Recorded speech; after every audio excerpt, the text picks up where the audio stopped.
Hey folks, so this is section 6.3, exponential functions, and really just remember your laws of exponents from algebra. Anything to the 0 power is 1. If you have a negative exponent, then the base to that exponent can go down in the denominator. And if you have the square root of an a squared, the radical and the power of 2 will cancel out. Just make sure that your answer is positive. Because it doesn't matter if you put a negative or a positive in for a. When you square, it's always going to come out to be positive. When you have like bases and you're multiplying, just use that base and add the exponents. When you have like bases and you're dividing, use that base, subtract the exponents. And when you have a base to an exponent raised to another exponent, power to a power, you multiply. Okay, so I was on the road the other day and I met a genie and he gave me some wishes and I had $1 in my pocket and I asked him to double that money every single day. And he was like, that's a kind of a strange wish, but he did it. So let's see what happens in this situation. On day 0, starting out, when I met the genie, I had the $1 in my pocket. When I woke up the next morning, I checked my pocket and I had $2. On the second day when I woke up, that $2 had increased to 4. And then the next day, the 4 doubles to 8, and it doubles and it doubles and it doubles. So what I did when I went home, I put that table into my calculator in L1, L2, and then I went to Stat Calc 0 on my calculator. Notice that 0 is exponential regression. We've already used linear regressions and quadratic regressions. And then I did the exponential regression. I stored everything in y sub 1 and hit calculate, and it gave me this equation. And what's happening is the a is a 1 and the b is 2. B is my base. And if I had tripled my money, then that would have been a 3. So, and the number in front, the a, is your beginning number. At when x is 0, that's going to be your a. So then I changed my window a little bit to fit my table, and I graphed this. And my exponential regression comes sliding along the x-axis. It never touches the x-axis, and then it shoots way up in the air. And that is your basic exponential equation. So just in case you're interested in the genie problem, in 30 days, the genie will have to give me over $1 billion. That's the power of the exponential function. If I'm doubling $1 every day for 30 days, double for 30 days, I get over $1 billion. So money grows exponentially. So if you think about it, and you're doubling money on the 3rd day, from the 2nd day to the 3rd day, you only increase $4. But if you keep letting time work on the exponential function, look at what happens in the difference from the 29th day to the 30th day. It's over $500 million. So time really makes a difference. If you want to grow your money exponentially, you can put your money in the first few years, nothing is going to happen. But boy, later on in the years, your money really, really grows. A lesson to learn.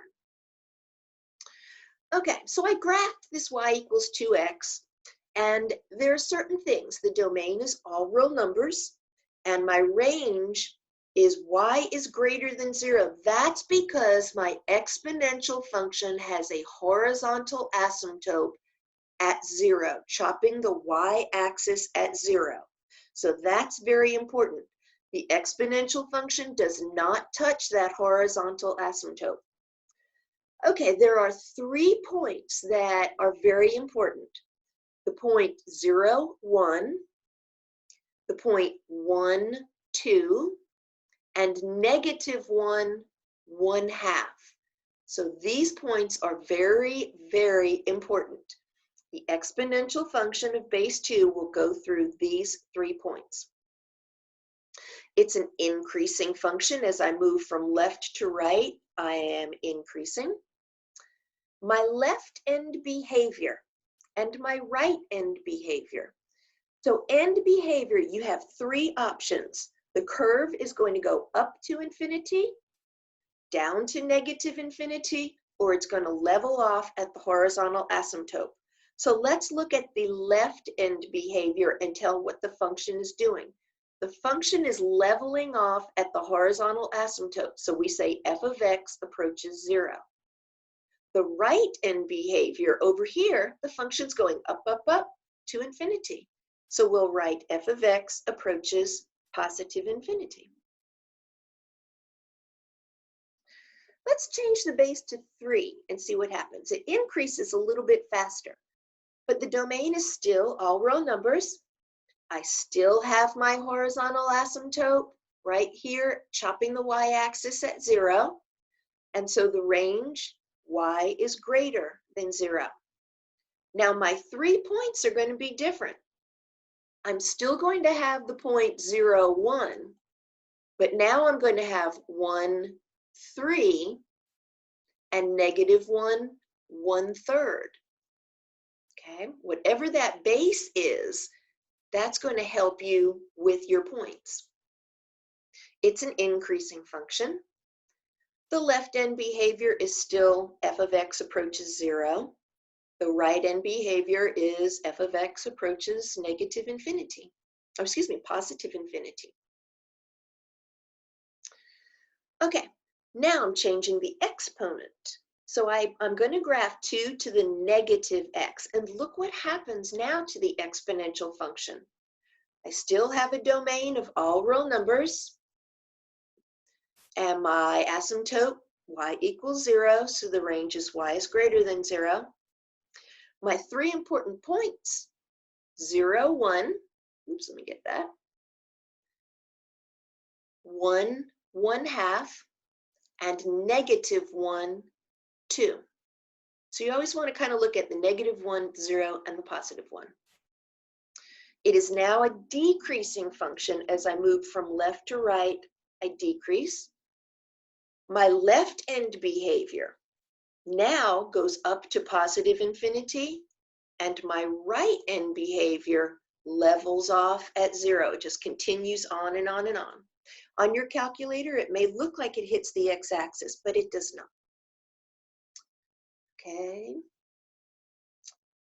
All right, I'm going to perform a transformation now. I've got my regular function right here, f of x equals 2 to the x, but now I'm going to do f of x equals 2 to the x minus 4.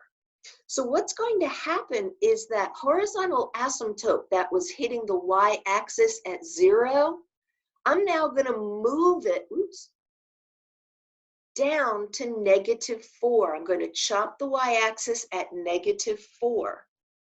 That important point at 0, 1, it is going to drop down 1, 2, 3, 4 units. And it's now going to be at 0, negative 3. So it was up here, 1, 2, 3, 4. And the domain, all real numbers. The asymptote dropped down to negative 4. And so the range, y is greater than negative 4. My left end behavior is over here. The function levels off at negative 4. The right end behavior, the function is going up to positive infinity. In this section, you're also asked to solve exponential functions. Remember, an exponential function or equation is any function or equation that the variable is in the exponent. Okay, so what I'm going to do by hand and then calculator, I'm going to take this 8, the larger base, and I'm going to change it down to the smaller base. 8 is 2 cubed. Then remember, power 2 will power u, multiply. So 3x plus 3, that 3 is going to distribute over here. Cancel out the bases of 2, because if the bases are equal, the exponents are equal, and then just solve that equation and you get x equals -2. If you want to do it on your calculator, that's fine. I just put my first equation, the left side, into y sub 1, put the right side in y sub 2, and I graphed it. I just hit zoom 6. And don't really worry about what it looks like. Just do second calc 5 intersect, and the x coordinate that you get is going to be your solution. Okay, let's look at one more. Okay, remember the square root is really a 1/2 power. And then I'm going to take that 125 and change that to 5 cubed. So now I have like bases. Power to a power, you multiply. So distribute this 3. If the bases are equal, then the exponents are equal. Now for me, I don't like fractions, so I'm going to multiply every term by 2. Multiply by 2, multiply by 2, multiply by 2. Subtract 6 from both sides, and I have -5/18. If you want to do it on your calculator, that's great. Put your first equation, the left side in y1, the right side in y sub 2, and graph. Second calc 5, enter, enter, enter. Now notice your calculator will give you a decimal. On MyLabs Plus, they're probably going to want fractions. So go to your home screen, clear out your home screen, and type X and enter, and your solution will come up on your screen. Then go to Math and change your answer to a fraction, and then you can put that into MyLabs Plus. If you don't have like bases, just go straight to your calculator, y1, y2, and answer. y1, y2, and answer. Okay? And that's it. Okay? So, hope you guys had a good time and enjoyed exponential functions.